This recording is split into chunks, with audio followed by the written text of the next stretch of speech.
everyone, how are you all? Hope you are doing great. So now we'll be discussing about the eightfold paths of Patanjali. So in that, the first two paths are very important, that are the yamas and the niyamas. Yamas are the don'ts and niyamas are the do's. Don'ts means the things you should not do, and do's whatever you have to do. So in yamas there are 5 petals, that are ahimsa, satya, asteya, brahmacharya and aparigraha. So we'll be dealing with this individually. What do you mean by ahimsa? Ahimsa is non-violence. The liberal meaning is non-violence. So do you means non-violence means not beating others or physically hurting others? No, it does not only imply to that.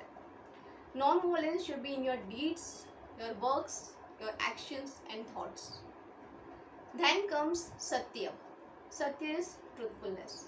You should be truthful to yourself and to others. So truthfulness means you have to be truthful and you should not hurt others by your truth. If you feel that if you speak truth, that truth will hurt someone, in that case you should be quiet. You should not speak in that case. Then comes asteya. Asteya means non-stealing. Non-stealing not only of materialistic thing or belongings of others, non-stealing of thoughts, non-stealing of work of others. This all should be done to avoid non-stealing or to follow asteya. Then comes brahmacharya. Brahmacharya is continence or abstinence. Your emotions or your strong feeling towards particular thing, like if I have a strong feeling to eat lot of sweets, or if I have a strong feeling to eat lot of ice cream, that feeling should be controlled. That is brahmacharya. Whatever strong emotions are there in your body, you should try to stop it or control it.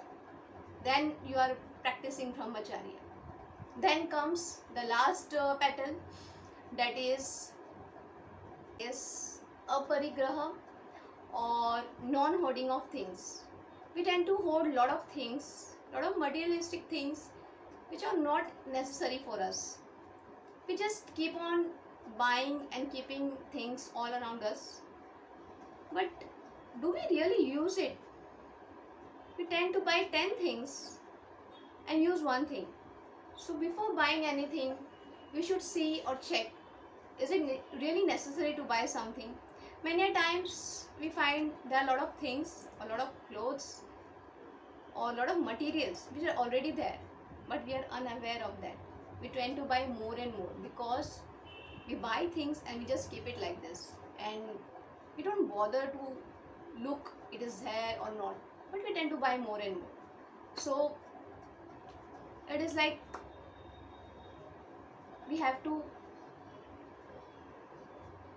stop hoarding things. So these are the yamas, which are the don'ts which you should restrain from doing. I hope you will all follow this in your daily life. Thank you.